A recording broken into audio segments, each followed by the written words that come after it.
नमस्कार, news capital express देख रहे हैं आप। मैं हूं आपके साथ गुंजन। मध्य प्रदेश में चुनावी बिगुल बज चुका है। समाजवादी पार्टी है तैयार। समाजवादी पार्टी प्रदेश अध्यक्ष रामायण सिंह पटेल एवं शमशुल हसन ने की संयुक्त प्रेस वार्ता एवं प्रदेश के मतदाताओं को आह्वान किया कि सही व्यक्ति को, शिक्षित व्यक्ति को ही सोच समझकर वोट करें। आपका हर वोट प्रदेश का भाग्य लिखेगा। अभी पूरे राजनीतिक दल जो है अपने घोषणाएं लग गई हैं, उनकी तैयारी पूरी है, लेकिन समाजवादी पार्टी की तैयारी सड़क नहीं दिख रही है। कैसे देखना चाहते हो आप समाजवादी पार्टी की तैयारी? कांग्रेस से पूछा, एक आध प्रत्याशी घोषित किया कांग्रेस ने। भारतीय जनता पार्टी ने एक लिस्ट जारी करके विरोध हुआ, उसके बाद कोई दूसरी लिस्ट, तीसरी लिस्ट आई क्या? किस तरह से देख रहा है, किस नज़रिए से देख रहा है आप? समाजवादी पार्टी संपूर्ण मध्य प्रदेश में तैयारी है हमारी चुनाव लड़ने की। सबसे पहले प्रत्याशी इसी प्रदेश कार्यालय से घोषित किए गए हैं और संपूर्ण मध्य प्रदेश के पूरे विधानसभा 230 विधानसभा की तैयारी है और बहुत जल्द आपको सुनाई देगा कि प्रत्याशियों की सूची जारी करेंगे। अभी आपकी पार्टी इन इंडिया गठबंधन में शामिल है। आपकी मध्य प्रदेश में कांग्रेस से वार्ता भी चल रही है, उसके बाद भी अब तक किसी परिणाम भी नहीं पहुंचे हैं। इसको किस पर देख रहे हैं आप? आपको किसने कहा कि कांग्रेस से बात चल रही है? आपके अध्यक्ष जी ने बताया, प्रदेश जी ने, कि कांग्रेस से वार्तालाप चल रही है, लेकिन कोई परिणाम सामने नहीं आ रहा, जबकि आप उस गठबंधन में शामिल हैं। आप वो जो गठबंधन है INDA का, एक संपूर्ण देश में सभी जो दल हैं सभी का गठबंधन हुआ है। वो लोकसभा, जहाँ तक मेरी जानकारी है, लोकसभा के लिए हुआ है। ज़रूरी नहीं है, क्योंकि आम आदमी पार्टी भी लड़ रही है, तमाम और दूसरे दल भी लड़ रहे हैं और ये निर्णय लेने का अधिकार तो हमारे राष्ट्रीय अध्यक्ष जी को है। अगर वो कहेंगे कि मध्य प्रदेश में चुनाव नहीं लड़ना, मध्य प्रदेश में चुनाव नहीं लड़ेंगे। अगर वो कहते हैं कि गठबंधन से लड़ना तो गठबंधन से लड़ेंगे, लेकिन अभी कोई ऐसी सूचना नहीं है। राष्ट्रीय अध्यक्ष महोदय का कहना है, हमारे माननीय प्रदेश अध्यक्ष जी का कहना है कि अपनी अपनी तैयारी करके रखें, चुनाव की तैयारी सब करके रखेंगे और बहुत जल्दी घोषित होंगे। आपने अभी कहा है कि लगभग पूरी तैयारियां हो चुकी हैं, किसी समय भी लिस्ट जारी हो जाएगा। फिर ये बीच में मंथन कैसे चलेगा मंथन आपका? एक एक सीट का मंथन, बगैर मंथन के कोई रास्ता नहीं निकलता। ये मंथन करते हैं, मंथन क्यों होता है? पदाधिकारियों को बुलाकर मंथन किया जाता है, चर्चा की जाती है, अलग अलग विधानसभा से लोगों को बुलाकर चुनाव की चर्चा की जाती है, उसके बाद ही तो जारी किया जाता है। जब तक मंथन नहीं करेंगे तो हमें रास्ता कहाँ से मिलेगा निकलने का? ये मंथन होना सभी में, तो सभी संपूर्ण मध्य प्रदेश के जो जितने भी राजनीतिक दल हैं या सामाजिक संगठन हैं, उनसे यही कहूँगा कि सब मंथन करके कोई काम करेंगे, सब यकीनन उसमें कामयाबी मिलेगी। और समाजवादी पार्टी की जो मध्य प्रदेश में कामयाबी का राज यही है कि माननीय प्रदेश अध्यक्ष महोदय बुलाकर बारी बारी सबसे मंथन करें। अभी देखा जा रहा है कि दूसरी पार्टियों में भी जो महिला आरक्षण की बात चली थी, सिर्फ बात चली है, लेकिन समाजवादी पार्टी कहीं ना कहीं उस पर अमल करती नजर आ रही है। उसको किस पे देखते हैं आप? जिलाध्यक्ष बैठी हुई है साथ में।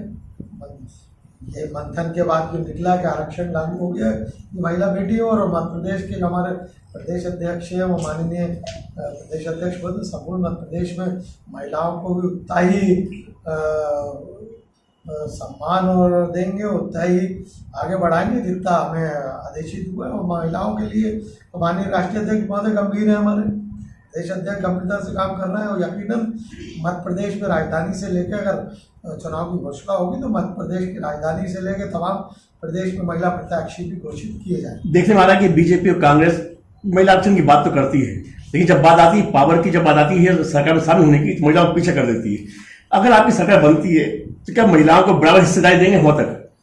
जो तय आरक्षण है वो तो महिलाओं को दिया जाएगा। वैसे भी ये समाजवादी विचारधारा के हम लोग हैं कि महिलाओं का उतना ही सम्मान करते हैं जितना हम खुद का सम्मान चाहते हैं, उतना ही हम चाहते हैं कि महिलाओं का भी सम्मान हो। मैं कांग्रेस की या भारतीय जनता पार्टी के झूठों की, मक्कारों की, अय्यारों की बात नहीं कर रहा। समाजवादी विचारधारा का व्यक्ति हूँ, समाजवादी पार्टी की बात कर रहा हूँ कि महिलाओं को बहुत सम्मान दिया जाता है, जिसका परिणाम उत्तर प्रदेश में देख सकते हैं। समाजवादी होने के नाते समाजवादियों के लिए कोई एक संदेश? कल आदरणीय परम सम्मानीय स्वर्गीय धरती पुत्र मुलायम सिंह जी का पुण्यतिथि है, तो मैं माननीय प्रदेश अध्यक्ष जी ने आह्वान किया, मैं भी तमाम लोगों से हाथ जोड़कर ये विनती कर रहा हूँ कि पुण्यतिथि को एक यादगार पुण्यतिथि होना चाहिए नेताजी की, क्योंकि नेताजी हमारे संस्थापक भी थे, हमारे आइडियल भी थे। हमारे एक नेताजी पे तो हमने तो मांग की है, बराबर ये मांग कर रहा हूँ, और आज फिर आपके समक्ष ये मांग दोहरा रहा हूँ मैं कि हमने माननीय नेताजी को मरणोपरांत भारत रत्न देने की मांग की है, क्योंकि भारत रत्न के को डिजर्व करते हैं, इसलिए भारत रत्न से माननीय नेताजी नवाजा जाना चाहिए।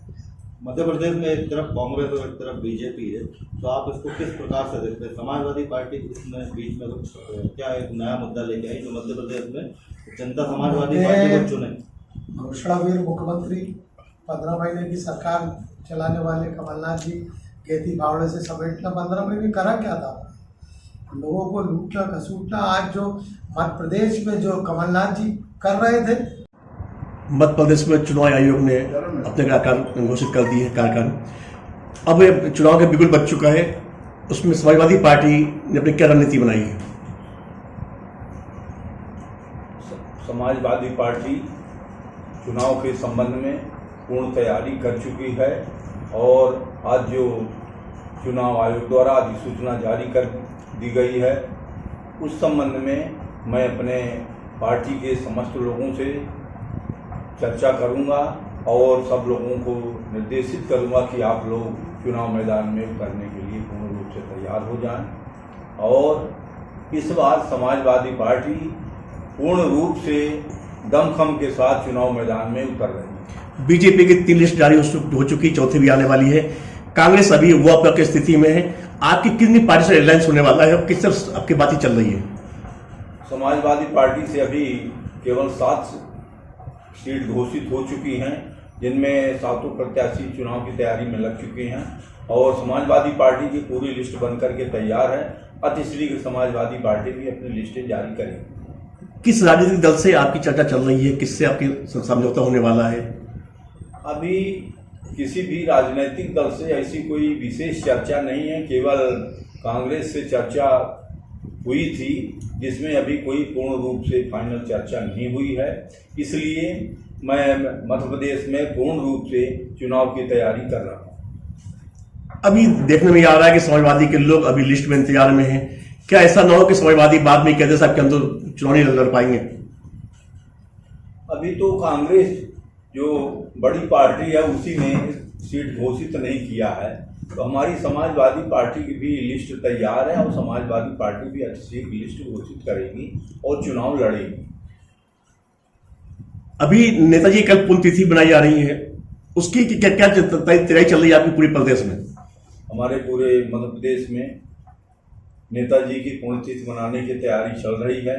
मैंने मध्य प्रदेश के सभी जिलों के लिए सूचना दे दिया हूँ कि आप सब लोग नेताजी की पुण्यतिथि धूमधाम से मनाएं, क्योंकि हमारे समाजवादी पार्टी के संस्थापक और समाजवादी पार्टी के एक रूप से कहा जाए तो हमारे मसीहा, जो कि गरीबों, दलितों, शोषितों, पीड़ितों के लिए ये समाजवादी पार्टी बनाई है, तो उनके पुण्यतिथि में सभी लोग जोश खरोश से तैयारी कर रहे हैं और अच्छे ढंग से उनकी पुण्यतिथि मनाई जाए। समाजवादी पार्टी, समाजवादी मतलब नेताजी के संदेश को, उनके विचारों को जन जन तक पहुंचाने के लिए क्या प्लान तैयार किया आपने? सरकार पर बड़ा आरोप, निर्वाचन आयोग से मिलकर सूचना आयुक्त की नियुक्ति मनमाने ढंग से करवाना असंवैधानिक। आचार संहिता लगने के पहले माननीय सूचना आयुक्तों की नियुक्ति की जा रही है। मैं नेता प्रतिपक्ष होने के नाते हमारी सहमति आवश्यक है और मुझे बिना सूचना दिए आज 9 बजे बैठक आयोजित की गई है, जबकि मैं अभी क्षेत्र हूँ। अभी 8:40 पर मुझे सूचना दी है कि बैठक 9 बजे है। क्या 8:40 में भोपाल पहुँचना संभव होगा? ये सरकार पूरी तरह से शिवराज सिंह जी प्रजातंत्र की हत्या कर रहे हैं। मनमानी तरीके से गैर कानूनी कार्य करके सूचना नियुक्ति की जा रही है। मैं इसका विरोध कर रहा हूँ और अगर मुख्यमंत्री जी ने मनमानी तरीके से मध्य प्रदेश के सूचना आयुक्त की तो मैं उच्च न्यायालय में शरण में जाऊँगा और सरकार के खिलाफ याचिका दायर करूँगा। राजधानी भोपाल के बोर्ड ऑफिस चौराहे पर कलेक्टर निशा बागड़ी गिरफ्तार, इस्तीफा स्वीकार किए जाने की मांग को लेकर मुख्यमंत्री निवास के लिए जा रही है, जहां पर रास्ते में ही पुलिस के द्वारा रोक लिया गया और गिरफ्तारी के दौरान कपड़े भी फट गए। निशा को समर्थन देने के लिए कांग्रेस पार्टी कार्यकर्ता बोर्ड ऑफिस चौराहे बाबा साहेब अम्बेडकर जी की मूर्ति पर पहुंचे थे, जहां पर पुलिस ने उन्हें गिरफ्तार कर लिया।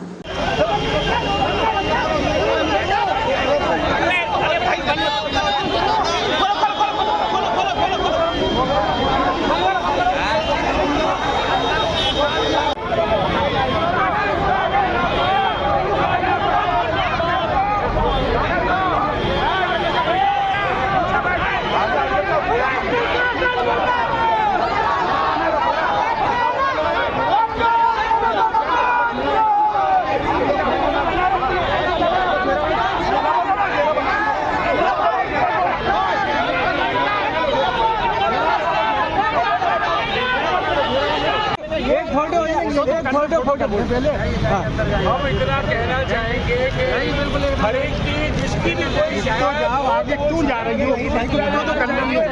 इनको महसूस हो रहा है कि नाइंसाफी हो रही है, तो इंसाफ होना चाहिए।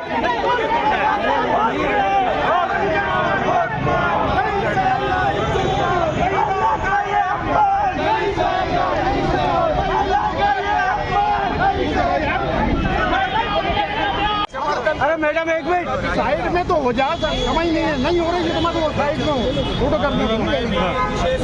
मध्य प्रदेश सरकार से आग्रह करूंगा, बोलो भाई।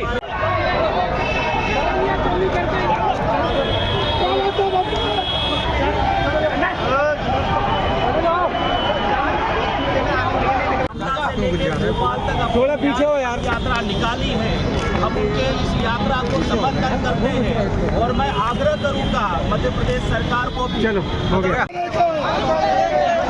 संविधान की रक्षा कौन करेगा?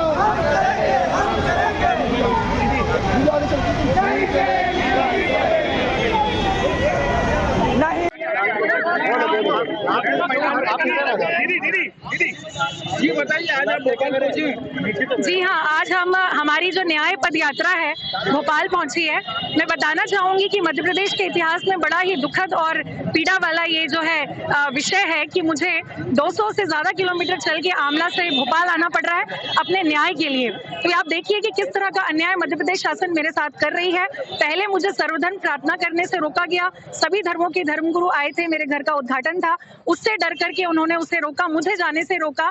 और जब मैंने अपना इस्तीफा दिया, क्योंकि संविधान हमें अधिकार देता है धार्मिक स्वतंत्रता की, अगर मैं अपने धार्मिक स्वतंत्रता के अधिकार को नहीं प्राप्त कर सकी तो फिर मैंने अपना त्यागपत्र दिया। और त्यागपत्र देने के बाद शिवराज मामा जी हैं जो तथाकथित अपने आप को मामा जी कहते हैं, वो मेरे साथ नोटिस और पुलिस खेल रहे हैं। आप देख सकते हैं जैसे ही मैंने इस्तीफा दिया वैसे ही उन्होंने नोटिस देना शुरू कर दिया कि कैसे मेरे इस्तीफे को रोका जाए, क्योंकि मैं सर्वधर्म विचारधारा के साथ चल रही थी और वो कट्टरपंथी विचारधारा के साथ चलना चाहते हैं।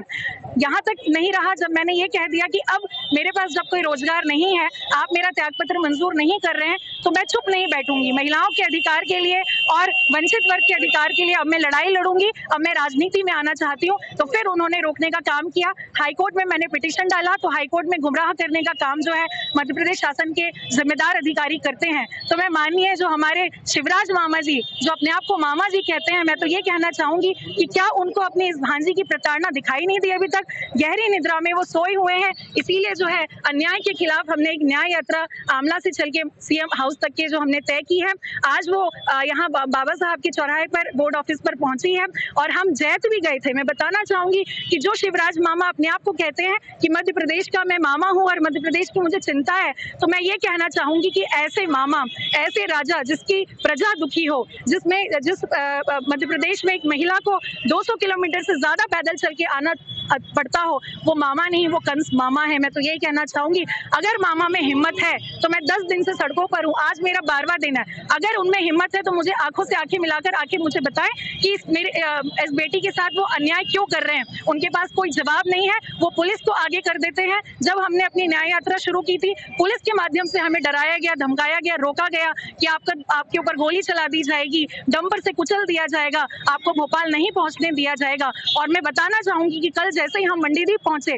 तो उन्होंने पुलिस को वहां पर भेजा और हमें रोकने का काम किया। हम लोग रात भर छुपते छुपाते हुए यहाँ पहुंचे हैं। ऐसा लग रहा है जैसे मुझे अपराधी बना दिया गया है। मेरा कसूर क्या है? मेरा कसूर सिर्फ इतना है कि मैं बाबा साहब के संविधान को मानती हूँ। आज शिवराज सिंह चौहान जी बाबा साहब का अपमान कर रहे हैं, उनके इस खून का अपमान कर रहे हैं। मैं बाबा साहब की वंशज हूँ, मेरे अंदर उनका खून है। आज शिवराज सिंह चौहान जी जो अपने आप को मामा कहते हैं, वो इस भांजी का नहीं, बाबा साहब का और बाबा साहब के कौम का अपमान कर रहे हैं। मैं यही कहना चाहूंगी कि आज भी अगर वो चाहे तो मेरे सामने आकर खड़े हों और मुझे बताएं कि वो ये अन्याय क्यों कर रहे हैं। हम यहाँ से सीएम, हाँ बिल्कुल बिल्कुल, हमारा यही है कि हम आमरण अनशन करें। पैदल जा रही हैं? हाँ पैदल जाएंगे। मैं पैदल आमला से चलकर आई हूँ। 200 किलोमीटर से ज्यादा पदयात्रा हमने तय की है। हम सीएम हाउस तक भी पैदल जाएंगे। आपकी बात नहीं तो क्या करेंगे? ठीक है, ये भी है। देखिए, एक तो वो अभी गवर्नमेंट जॉब में है, शासकीय सेवक है। शासकीय सेवक होने के नाते उनको इस तरह का कृत्य नहीं करना था। दूसरा, आम रोड, इतना व्यस्त रोड है, उस पर रोड पर बैठ गई। उनसे हमने अनुमति मांगी कि आपने जाने की, आप इतना हुजूम इकट्ठा करी है 100-150 आदमियों का, आपने रैली निकालने की अनुमति ली या नहीं ली? वो कोई अनुमति पेश नहीं करते हुए हठधर्मिता का दिखाते हुए रोड पर बैठ गए। ठीक है ना? उन्हें समझाया गया कि आप अपनी अनुमति दीजिए, अगर आपकी अनुमति है तो ठीक है, आप मार्च करिए। कोई अनुमति नहीं है, शुद्ध रूप से अपनी मनमानी प्रदर्शित कर रही हो पिछले 1.5-2 महीने से। अभी भी यही करा, उन्हें समझाया गया था अनुमति हो तो आप आगे बढ़िए, नहीं करी तो उन्हें 151 में भी गिरफ्तार कर। जी नहीं, आपने देखा है, खुद अपने कपड़े फाड़ ले तो उसको कपड़ा फाड़ना नहीं बोलते हैं। ठीक है, आपके पास रिकॉर्डिंग है, आपने सबने देखा है, किसी ने किसी के कोई कपड़े नहीं फाड़े हैं, किसी ने किसी की कोई, वो जानबूझ के भीमराव अंबेडकर जी को सामने करके खुद ही फड़वा रही है कि उनका अपना, क्योंकि आप देख रहे हैं उनसे एक पॉलिटिकल पार्टी विशेष उनके साथ खड़ी है। आप एक लोक सेवक है, आप लोक सेवक होने के नाते किसी पॉलिटिकल पार्टी के साथ कैसे खड़ी हो सकती है? और पॉलिटिकल पार्टी जो उनको बैक सपोर्ट कर रही है, वो उनका सब ये समझाया हुआ कृत्य दिख रहा है। कांग्रेस के कुछ नेताओं, मुझे नहीं पता वो कांग्रेस है, बीजेपी, XYZ जो भी है, मुझे नहीं पता। पॉलिटिकल पार्टी आप जानते हैं वो कौन है। विधानसभा चुनाव के पहले बैतूल को केंद्र सरकार और प्रदेश सरकार ने 2 बड़ी सौगात दी है। बैतूल में लंबे समय से मेडिकल कॉलेज की मांग की जा रही थी।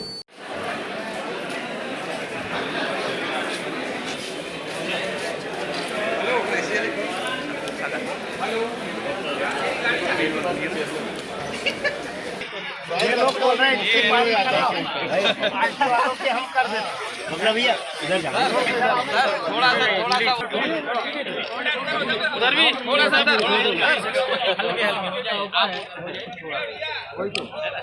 साहब इधर से दिखाएंगे, थोड़ा हो जाएंगे तो यहाँ बाकी इधर से लाइन खाली कर देना है। लंबी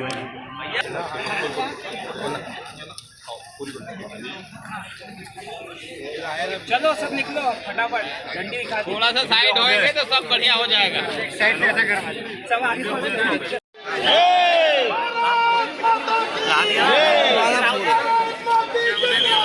जिंदाबाद जिंदाबाद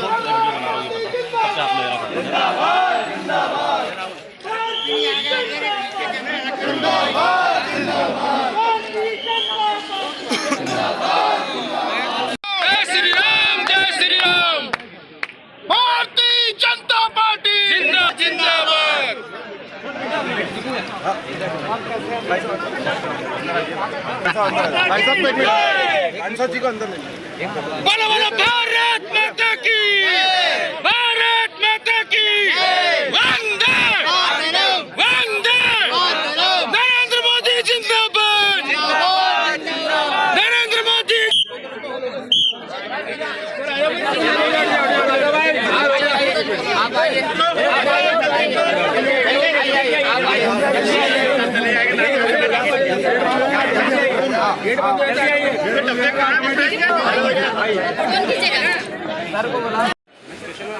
नहीं, स्टेशन वाले नहीं है, एक से बढ़ के एक भाई साहब।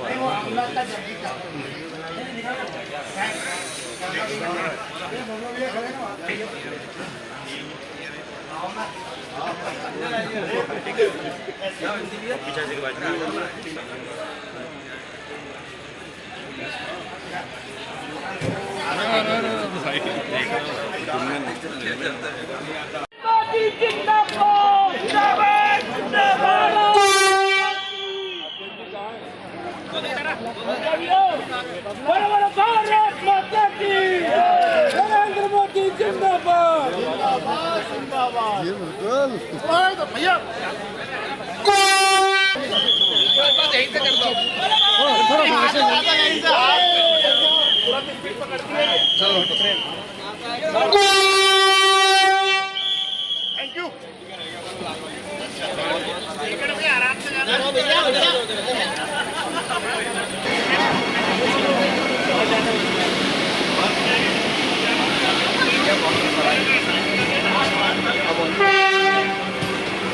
आचार संहिता लगने से पहले मध्य प्रदेश सरकार ने बैतूल में मेडिकल कॉलेज की स्वीकृति दे दी है। 100 एमबीबीएस सीट का हॉस्पिटल मेडिकल कॉलेज हमारे बैतूल में शुरू करने की हमारे मुख्यमंत्री जी ने और हमारी सरकार ने स्वीकृति दे दी है। उसके लिए जो जरूरी मापदंड है उसके लिए कलेक्टर को हमारा जो चिकित्सा विभाग है आयुक्त तो उन्होंने पत्र भी लिख दिया है। 10 एकड़ के दायरे में जिला चिकित्सालय से 25 एकड़ लैंड की जरूरत है, उसके लिए समुचित व्यवस्था के लिए पत्र भी लिख दिया है। बैतूल का जो हॉस्पिटल है वो ऑलरेडी जब 13 से 18 में मैं विधायक था उस समय मुख्यमंत्री जी ने हमको 200 बेड का हॉस्पिटल दिया था 20 करोड़ की लागत से, और उसके बाद हमने केंद्र की हमारी जो आदिवासी परियोजना है उससे हमने केंद्र सरकार से 37 करोड़ रुपए स्वीकृत कराए थे। इस अनुसार 550 बेड का हॉस्पिटल ऑलरेडी हमारा बन गया है। बाकी जो जरूरतें हैं मेडिकल कॉलेज की उसके निर्देश राज्य सरकार के द्वारा दे दिए गए हैं। मैं सांसद जी का, हमारे योगेश पंडागरे जी का, जिला अध्यक्ष जी का धन्यवाद करना चाहूंगा। इस पूरी मुहिम में हम सब ने मिलकर प्रयास किया। धर्मेंद्र प्रधान जी ने भी एक सौगात दी। मैंने धर्मेंद्र प्रधान जी से बातचीत की थी, सांसद जी और हम दोनों थे।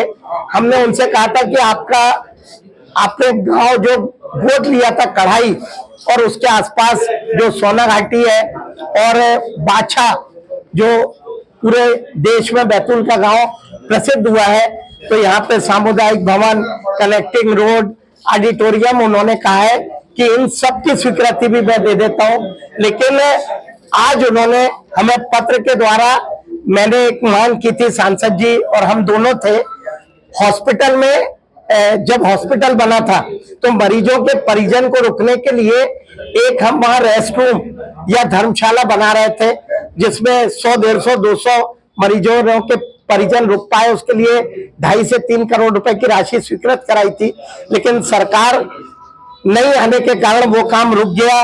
उसके लिए धर्मेंद्र प्रधान जी ने 84 लाख 98,000 रुपए की स्वीकृति दी है। तो एक ये बड़ा काम भी चिकित्सा के क्षेत्र में हो जाएगा। और बाकी हमारी ट्रेन की जो सौगात थी वंदे भारत एक्सप्रेस की, वो सांसद जी ने हमारे रेल मंत्री से मिलकर कराई। भोपाल हेडलाइंस ऐसे जन्मदिन आपने देखे और सुने होंगे, अद्भुत लगते हैं, जो कि एक ही दिन में 3 जन्मदिन मनाए जाते हैं।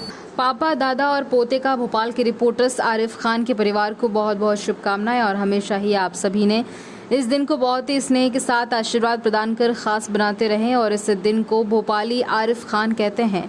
अल्लाह का लख लख शुक्रिया अदा करता हूँ। मेरे जन्मदिन के अवसर पर आदरणीय मित्रों एवं प्रिय भाइयों एवं क्षेत्रजनों, आप सभी से प्रेम और आशीर्वाद की कामना करता हूँ।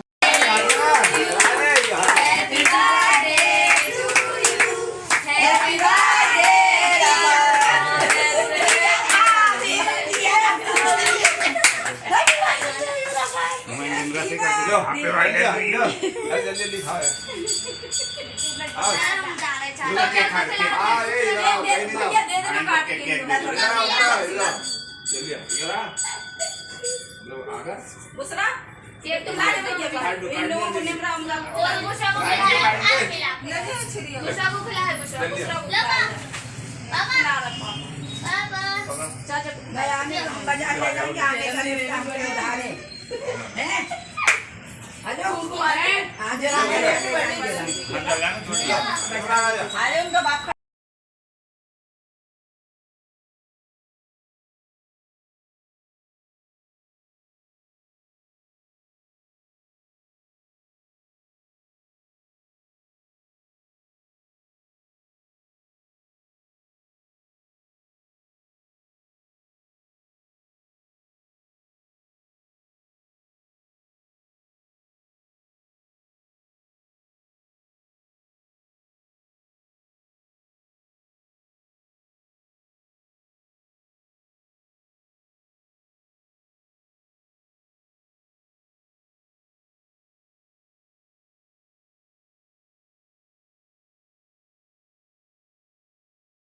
मेरा नाम आरिफ खान और मेरे बेटे का नाम मोहम्मद आमिर और आज ऊपर वाले के ऐसे सहयोग से आज हम लोगों का तीनों को बाप बेटों का जन्मदिन और उसके पोते का जन्मदिन एक जैसा एक ही टाइम आज की डेट में हुआ। ये ऊपर वाले की मेहरबानी है, अल्लाह ताला ने आज हम तीनों को एक ही जन्मदिन में एक ही केक में उतारा है। हम जब चाहें जब आते हैं जन्मदिन में तो एक ही केक काट के तीनों सेलिब्रेट करते हैं। मतलब कहना खुशी का जो पर्व है, पहले आपके पिताजी का जन्म आज ही हुआ, फिर आपका जन्म भी आज ही हुआ और सबसे बड़ा तीसरी जो आपका बेटा है उनका जन्म भी आज ही है। इत्तेफाक से तीनों पीढ़ी का एक साथ जन्मदिन हुआ, तो क्या कहना चाहेंगे?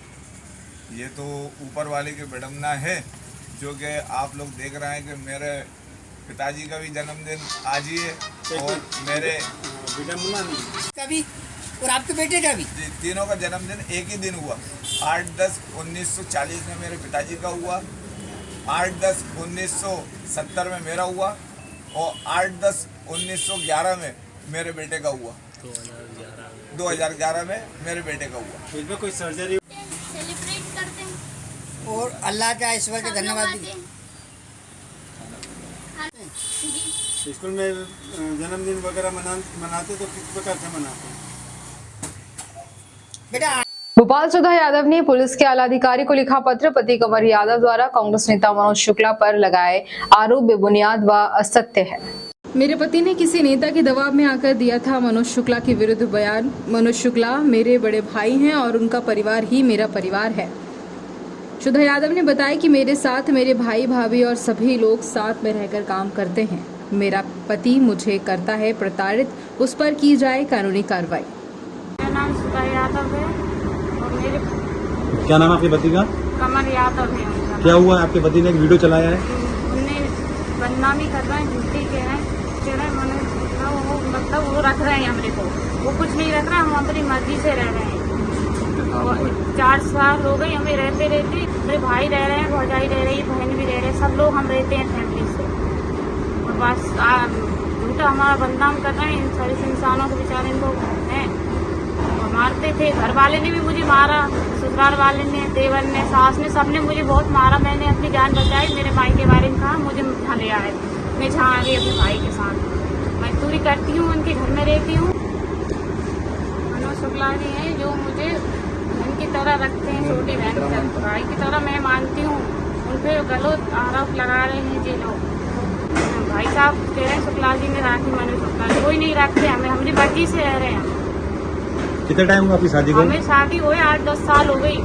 तो ये आपके पति जब से ऐसा परेशान करते थे, मारते थे, ठोकते थे। कई बार तो उन्हें आगे लगाने की कोशिश करी मेरे साथ, लेकिन मैंने बहुत मतलब अपनाया तब भी इन लोगों ने।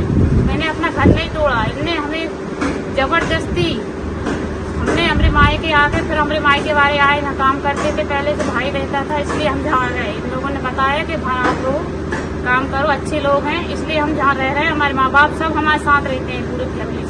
सुधा, ये आपके पति ने जो वीडियो बना के डाला है वो किसके कहने पे ऐसा कर रहे हैं? नेता के कहने से डाला है उन लोगों ने, वो मतलब उनने उनको आए, उनने बोला है कि आप ऐसा करो, ऐसे इंजाम लगाओ, तो आपसे आप इनका बदनाम कर रहे हैं। इन सारी मनोज शुक्ला जी भाई साहब का नाम ले रहे हैं।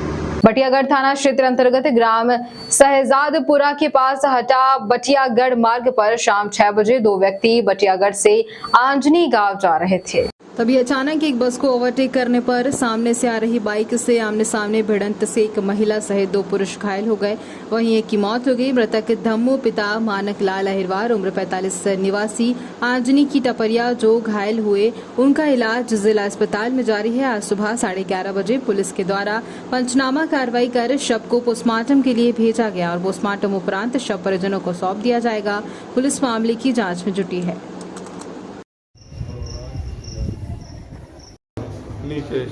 क्या घटना हो गई? पापा थे बटियागढ़ से जा रहे थे, घर से उठे राजा के ढाबा के गाड़ी मारी से खत्म हुआ, डायरेक्ट एक्सीडेंट। क्या नाम था उनका? उनका धम्मू नाम था। कितनी उम्र थी? वो 40 साल की। कहाँ के रहने वाले? टपरियों की। कितने बजे की घटना? वो 6 बजे की है। शिवपुरी में पार्षद के विरोध का अनोखा तरीका आज शिवपुरी में देखने को मिला है, जहां वार्ड क्रमांक 36 से कांग्रेसी पार्षद एमडी गुर्जर अपने शरीर पर बैनर को पहनकर पहुंचे।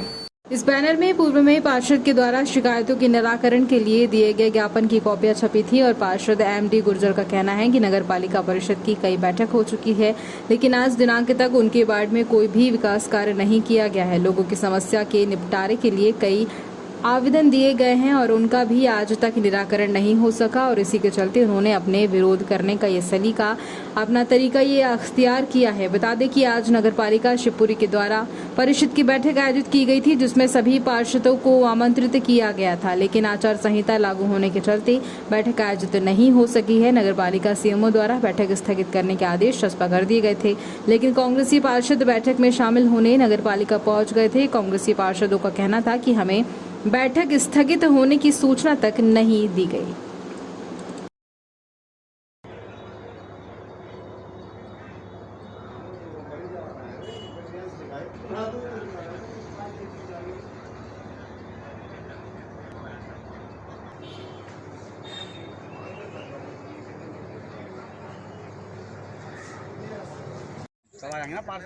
क्या नाम है आपका? मेरा नाम एमडी। आपने जो बैनर लगा के आपने ड्रेस देखो सामने देखो भाई, आज की स्टार बनने का जोकर है ये बेटी से, ये वो दोनों गायब है। यार नाश्ते का नुकसान हो गया। ये मैं नहीं कह रहा, मट्टू कह रहा है। ये टेंट का पैसा कहाँ से आएगा? ये कुर्सी का पैसा कहाँ से आएगा? ये कैमरे का पैसा कहाँ से आएगा? लगा के नहीं लगाएंगे बस। जब आपको पता है कि परिषद नहीं है तो टेंट क्यों लगाया है? हम तो तैयार थे, देखो वैसे ही नगर पालिका में फंड नहीं है। अरे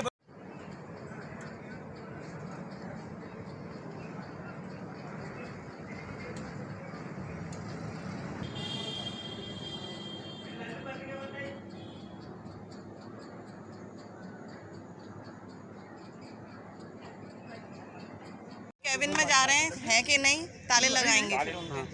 गेट और बंद हो गया, खोला था जी। चलो अरे जाओ देखो जाओ। एमडी इधर देख रहा सामने, भैया देखा नहीं जाएगा, मर गया। ये सारे आवेदन ना कचड़े में जाते हैं। आज इसके बैनर से नगरपाल का डर गया। ये लिखना और रोजगार कैसे कमाते हैं दूसरों पे। मेहनत सारी बेकार चली गई, जाने तो सैलरी मिलती है ना पार्षद की, उसमें से पौधे 3600 सैलरी तो मिलती है। चलो कार्य काम कर रहे हैं। गांधी है, जब हम परिषद में आते हैं तो हम अपने मुद्दे रखते हैं ना तो कोई हम पे ध्यान नहीं देता। आज उनके ध्यान को आकर्षित करने के लिए मैं ये पहन के आया हूँ, उनको दिखाने के लिए कि मेरे वार्ड में आप बोलते हो विकास विकास, ये विकास कहाँ है? विकास यहाँ है, देखने वाले नहीं। आज जब मैं आया उनकी आंखों को दिखाना है कि देखो हमें, देखो हमारे वार्ड में विकास देखो क्या हो रहा है, तो आज नगर पालिका परिषद भंग हो गई, निरस्त हो गई। तो क्या परिषद नहीं होगी आज? बता रहे हैं सब लोग, सूचना कर रहे हैं। रात में हमारे पास लेटर पहुँचे हैं, सारे पार्षद मौजूद हैं, लेटर पहुँचे हैं और बगैर सूचना दे आज सुबह जब हम तैयार होके आए सब पार्षद, तो यहाँ पता पड़ा के निरस्त कर दी बिना सूचना। एक भी आवेदन नहीं है, एक भी सूचना नहीं है, बगैर सूचना के परिषद निरस्त कर दी। यहाँ तो यहाँ सब तैयारी हो जाने पूरी तैयारी, पूरी कुर्सी लगी हुई है, टेबल लगी हुई है, माइक लगा हुआ है, सब दिखावा था। हम अगर हमें परिषद नहीं करानी तो हमको रात को नोटिस देते, मैसेज डाल देते। जानबूझ के किया है, इनको मालूम था कि आचार संहिता लगने वाली है, तो फिर क्या को परिषद रखी? परिषद रख ली, जैसे इनको बहाना मिल जाएगा सब आचार संहिता लग गई। सभी चाल है, कोई विकास नहीं है। तो क्या ये जानबूझ के हुआ है? जानबूझ के किया है इनने, जानबूझ के। ये बोलते हैं कि हमारे पास कुछ नहीं है, आवेदन नहीं है। देखो प्राप्त हुई आवेदन, और इसके पहले भी जो परिषद 2 महीने में होना चाहिए वो 5 महीने में हुई थी परिषद। भाई हम लोग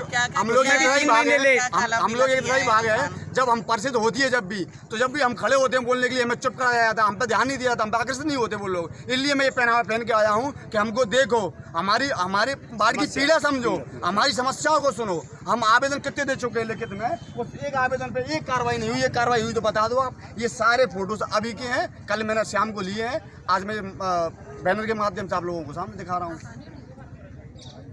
बस मेरा यही उद्देश्य है कि मैं अपने वार्ड के विकास को लेके, अपने शहर के विकास को लेके परिषद में सब पार्षदगणों के सामने, अध्यक्ष महोदय, सीएमओ महोदय के सामने रखना चाहता हूं कि हम लोगों की सुनवाई पे आप ध्यान दीजिए। हम लोगों पे ध्यान नहीं दिया। हम कांग्रेस के लोगों पे कोई पार्षद पे कोई ध्यान नहीं होता। तो अध्यक्ष साहब से बात हुई आपकी इस बारे में? नहीं कोई बात नहीं हुई। सीएमओ साहब यहाँ पे आए नहीं है, नगर पालिका का एक अधिकारी नहीं है।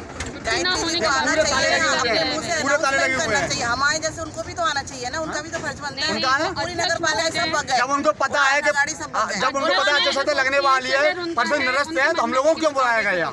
हमें सूचना कर देते आप पर्सन निरस्त है, क्यों बुलाया? कागज की पावती चिपका दी है, वो भी उसके अलावा उन्होंने वो नहीं दिया है, कोई सूचना नहीं दी कि निरस्त की गई है, किस वजह से क्या ये नगर पालिका कोई मेहनत क्यों नहीं की है? गई है, ये भी तो बताना कोई चाहिए। नियम नहीं है। अचानक क्या नाम है आपका? मोनिका सिट्टू से रही है, वार्ड 6 से पार्षद। अचानक से कर दी, मतलब कोई रीजन नहीं दिया गया, कुछ भी नहीं दिया गया। अगर 4-5 महीने में हो रही थी परिपंचायत तो 2-4 दिन पहले कर लेते। पीआईसी का एजेंडा हो रहा है, कितनी पीआईसी हो गई? पूरी नागरिक इतने परेशान है, पूरी जनता परेशान है, या तो मतलब पार्षद परेशान है कह के कोई सुनवाई नहीं है किसी तरह से। हम लोगों पे कोई ध्यान ही नहीं देता। कितनी परसेंट हो गई एजेंडा नहीं देते, किसी पार्षद को एजेंडा नहीं देते, कितनी परसेंट के लिए एजेंडा में क्या पास कर रहे हैं क्या नहीं कर रहे हैं। कोई हम नगर पालिका के सदस्य हैं, हमें ये पता नहीं है कि परिषद में क्या पास हो रहा है, पता ही नहीं हमें। रात को ये भेजा है, रात को 9 बजे भेजा है।